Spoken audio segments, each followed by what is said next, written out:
What's up guys, Cloudie here, checking in from the America server, and it being Golden Week right now, plus the recent rework of Stockade and to some degree Nikki, has kind of made the time right to talk about gold in the game. This is a topic that people often ask about, so I figured we might as well talk about it a little bit. Now, as a sort of forward, in these type of games there usually is no super secret sauce that you can apply and then suddenly you will be swimming in gold. Most of the time it is about being efficient and consistent, both in your farming and in your spending.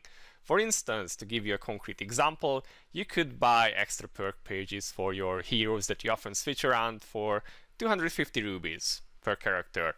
Or you could be like Yon, who resets his characters 20 times a day, and then, because he refuses to spend the rubies, and then either buys gold with rubies or cries in broke. But okay, so yeah, don't be like Yon, but roasting him aside, it really is about keeping up with the farming and the spending. So let's see what you can actually do to be good at gold. Let's start with the basics actually. First and foremost, you will need to join a guild and get a decent guild bonus. If we look at here at the bonus stuff, we can see that I have an increased gold gain of 30%. This is coming from my guild's bonus, and that's pretty nice. This is with a maxed out guild, but these are fairly easy to obtain if your guild is active. So basic, but yeah, don't forget about it. The other thing, somewhat of a whale option, but the costume options. For me, I have been playing for a very long time now, but I usually do not spend on costumes and just get them with tickets. So I have 115% XP and 83% gold boost. That's not too bad, it's not too great. I have heard of people running around with like 200 plus because they just really like bikini costumes, which happen to give 3% per costume. So these kind of things do stack up and can really give you an edge when you are farming. And then speaking of farming, let's see what is actually your main source of gold, in my opinion, and that's gonna be the Stockade.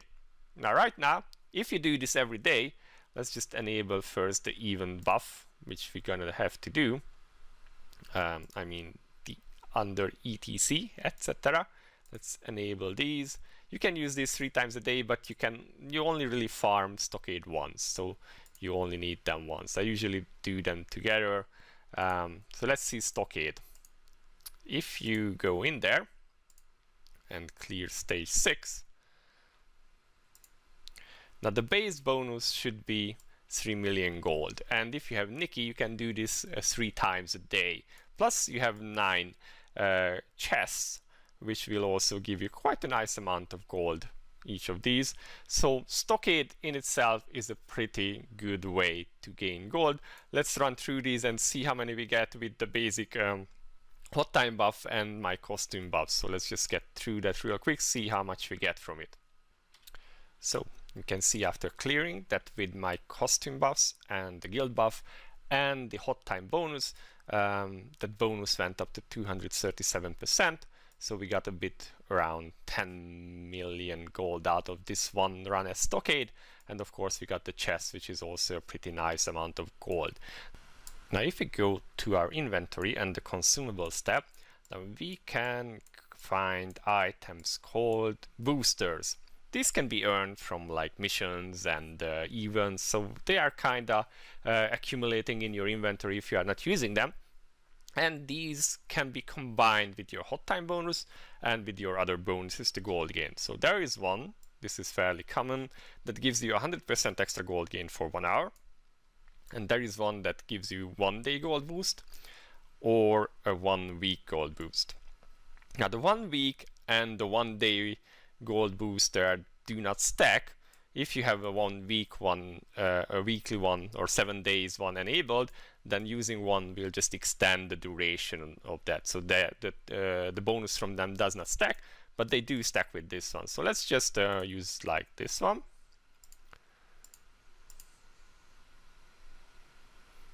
And this one, and then we will go back to the Stockade. And back in the days when awakening and transcending your heroes was hard because you needed fragments, there was a trick that we used to do, which was to used our loot booster scrolls 30 minutes before the server would reset, and then we would do all our fragment dungeons and reset them with rubies and get as much rewards out of them as we could. And then when the server reset, we had still 30 minutes left from our 1 hour boosters, and we could farm with that. And that pretty much works even with the gold boosters. You can enable the 1 hour one and the hot time 30 minutes before the server resets. Quickly you do your stockade and then go farm somewhere for some extra gold if you so choose, or just wait until the server resets and then quickly do your stockade there. Of course, this kind of needs you to be awake or online around the server reset time, so it needs some pre-planning, and you may or may not be able to do that, but that way you can optimize the usage of your scrolls. And this works both with XP if you want to rank up or level up your characters, and you can also use this with gold, which is our topic right now. So if we check how much we got with those enabled, then suddenly our 10 million, or our original 3 million, went up to 16 mil. And this is per run, so that's quite good actually. That means you got like 48-ish just from the gold per day from the stockade, if you have Nikki, of course. Otherwise it's just like 32, plus of course the boxes, which also give a quite nice amount of gold themselves. So yeah, this will be your main source of gold. I would not really skip this any day. It's just worth doing, so might as well keep doing so. Now, what else can you do on top of this? One thing that you could, while you already have all these boosters enabled, and these loading screens are super long today for some reason, I wonder why. So let's jump a bit and go to, let's just go to the portal and the chapter.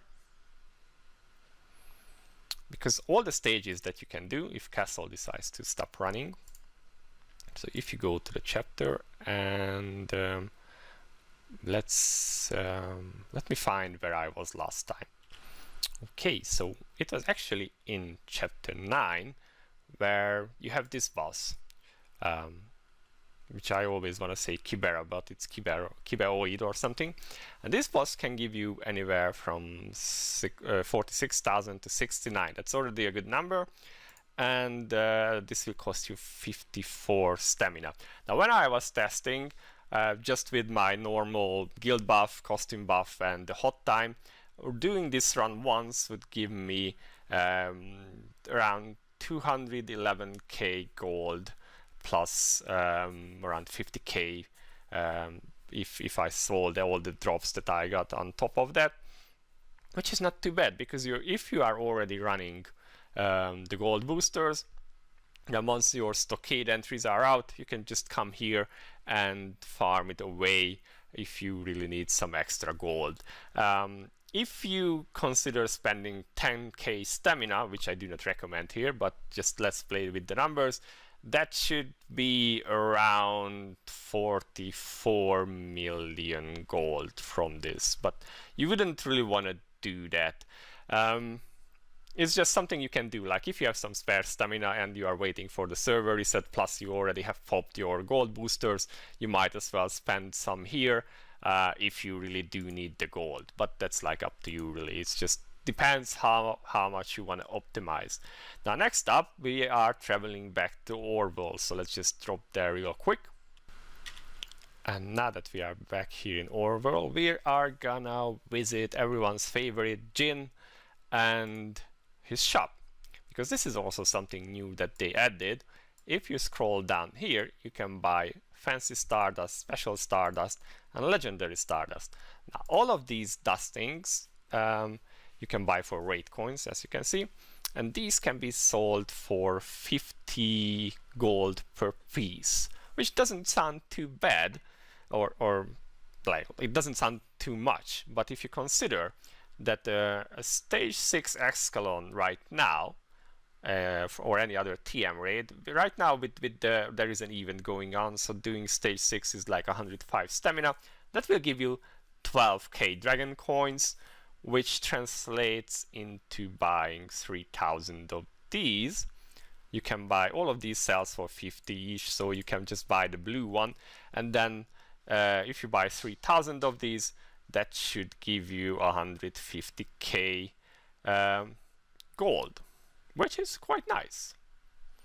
It's quite nice because this is technically coming from stuff that you would be farming. Once you are in endgame, you are most likely to be farming techno magic raids anyway, so being able to spend your dragon coins on this and turn it into gold, that's pretty nice. And we can really check this in our inventory under the others options, where with a bit of scrolling you can find, like you can see, this sells for 50 gold. I should have some purple somewhere too, but I might be blind right now and not see it. Whatever. But at the top I also have some gold dust actually, somewhere, yeah, here. And you see this also sells for 50, so it's worth buying the blue version and just selling that. If you were also farming like hard mode dragons and you found that you no longer need your scrolls, these can also be sold for some gold. You never know actually if they bring back gears that can be enchanted, so I have not been at a point yet. Oh, and here are the purple dust, but okay. So I've never been at the point yet where I was like, I should sell these, but it's also an option if you were farming hard mode dragons for whatever reason. Now that would also give you dragon coins, and you could sell the scrolls themselves. Personally, I would suggest this method the most, because this is, while it's not specifically aimed at making gold, it helps you to get gear, which you will need. You will need a lot of TM gear anyway, and on the side, if you get spare coins and you no longer can build the or craft the NPC gifts, then you can just sell this dust and make some gold with it. Now there are some alternative ways of making gold. One was, and this used to work, but I think they changed the map because I've been trying to calculate it and it doesn't really work out anyway. But back in the days it used to be alright to buy these from May, fill them up with XP and sell them, because you would get more gold than it would cost you to buy them. That's how I recall. I recall like Mr. Sick used to buy all this all out all the time.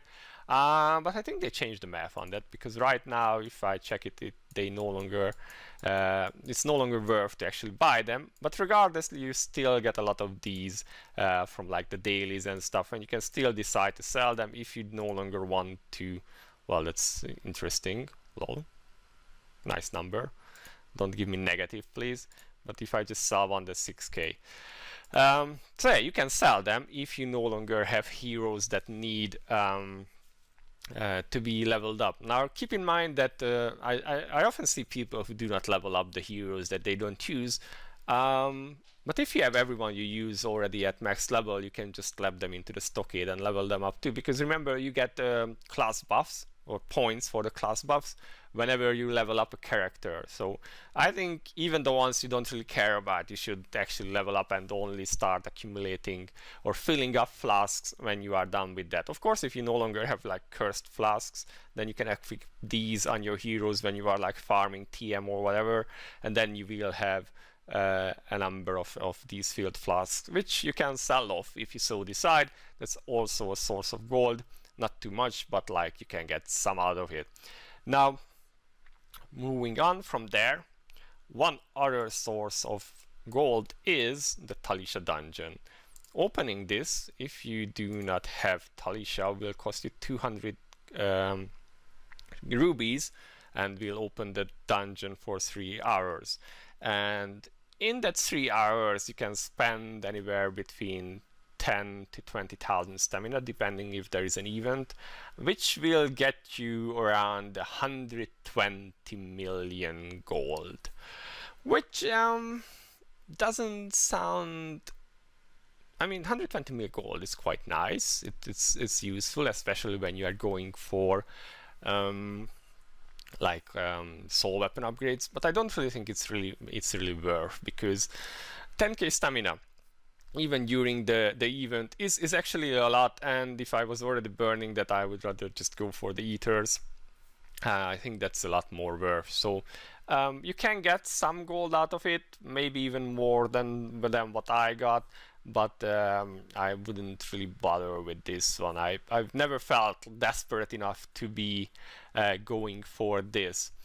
And then the final option, which I know a lot of people do, but I can't quite show right now because I have big Shakme unlocked. But what they do is that they do small Shakme and go for the gold bonus.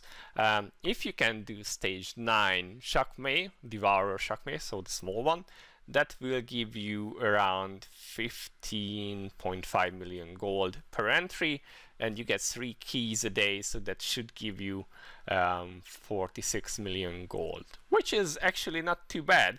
My problem with this approach is that the Shakme can also be used for Shakme artifacts, which are pretty good both in PvE and PvP, and it can also be used to farm unique weapon and unique treasure fragments. So going for gold when gold actually has stamina ways of farming, be that techno magic or doing that other stage, I think it's not worth. Like, you would have to be really desperate to be doing that, I think. And still, I personally would just be more patient and just wait it out with the Stockade and the gin shop now, and just farm my use my stamina on some farming and get limited gears with the Shakme entries, because let's be honest, the name of the game is that many things that you are getting for free, you know, is limited. It's time gated, and using something that's more farmable, or getting something that's more farmable instead of those limited items, doesn't quite make sense for you, in my opinion. So personally, I never do the small Shakme, and I do not do the Talisha Dungeon options, but if you are super desperate for gold, then that's also something you might do. So yeah, these are the main options. I personally have both perk pages for almost all my heroes that I switch around regularly, be that for PvE or PvP. So I save myself like 500,000 gold every time I would need to be switching characters, which, if you do a lot of content, can be actually quite a lot. Like, it's easy to bite into your reserves if you are doing that. So I think it's actually one of the better ways to spend your rubies, is just to get these perk pages. The first one is like 250. I'm not sure, maybe my repin doesn't have one, so I can show you. So adding one page is 250 rubies, that's like nothing. And from that point on, if you are switching between game modes, you do not need to shell out the 500k gold. That saves you a lot. It just makes it more efficient, so don't be like Yon. Be like more like Whale Team, who has 3 on each of his heroes that he uses. And then do your Stockade. If you really need to be efficient, then do it with the gold boosters. Maybe spend some stamina in any of the stages that you can farm. 923 seem to be the most worth for me, because you have all those gold boosters stacked up, but you could go anywhere else really. Or if you are just farming Escalon and you do not need any more Escalon or any of the TM raids, it's Escalon for me right now. And if you do not need the dragon coins for anything else, then you can just sell them. Sell those dust and get rich with it. That's what a lot of my recently broke friends did, and they are super happy until they spend all their gold again. So yeah, these are my tips for gaining gold, guys. Let me know what you think in the comments below. If you have any other ways that I missed, for me, this is really what all of that I do, mostly just from Stockade. And as you can see, even though I'm still unlocking or unleashing soul weapons and advancing them and building techno magic gear, I still have quite a bit of gold. So persistency and efficiency, that's really what you want to have, and the rest will work out for you. But yeah, okay, I've been talking for a long time. So again, let me know what you think in the comments below. And this has been Cloudie for now. I'll see you in the next one. Bye bye.